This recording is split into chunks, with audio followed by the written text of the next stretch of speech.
साठी एक आनंदाची बातमी आहे की बाबा की आनंदाची बातमी नेमकी काय आहे, खुशखबर काय आहे, नेमकी लाडक्या बहिणीचे डिसेंबरचे महिन्याचे पैसे, लाडक्या बहिणीचे पैसे येणार का नाही, काय आहे याचं, कशा पद्धतीने म्हणजे काय रोखलेलं आहे. आता तर मंत्रिमंडळ स्थापन झालं, मंत्र्याची हे झालेले आहे, फक्त खाते वाटप वगैरे झालेलं नाही.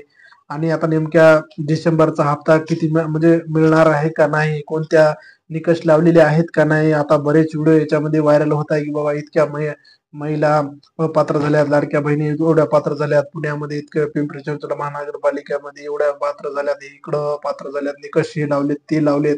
अशा पद्धतीने बरेच व्हिडिओ आपल्याला व्हिडिओच्या माध्यमातून सोशल मीडियावर मोठ्या प्रमाणामध्ये व्हायरल होत आहेत. त्याच माध्यमातून अशाच व्हिडिओ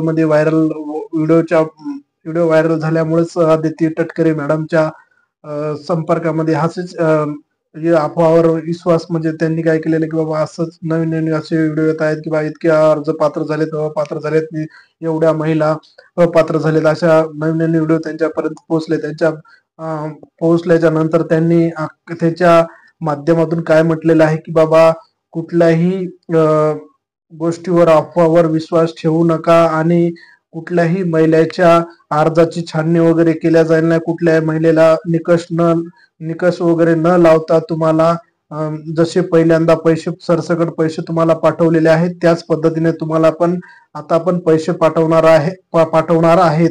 अशा पद्धतीने स्पष्टपणे, आणि तुम्ही कुठल्याही प्रकारच्या न्यूजच्या माध्यमातून, व्हिडिओच्या माध्यमातून आणि कुठल्याही अशा अफवावर विश्वास न ठेवता तुम्ही लाडक्या बहिणीचे जेवढे काही पात्र महिला आहेत तेवढ्या सर्वांना पैसे तुम्हाला डिसेंबर महिन्यामध्ये एक किंवा 2 ते 3 दिवसामध्ये तुम्हाला या लाडक्या बहिणीचे पैसे तुम्हाला मिळणार आहेत. आता कशा पद्धतीनं मिळणार आहेत आणि नेमके माजी मंत्री सुधीर मुनगंटीवार यांनी त्यांच्या माध्यमातून कशा पद्धतीने त्यांनी आपल्या व्हिडिओच्या माध्यमातून सांगितलेलं आहे की बाबा तुम्हाला लाडक्या बहिणीचे पैसे कधी मिळणार आहेत, काय आहे याचं आता पुढील प्रमाणे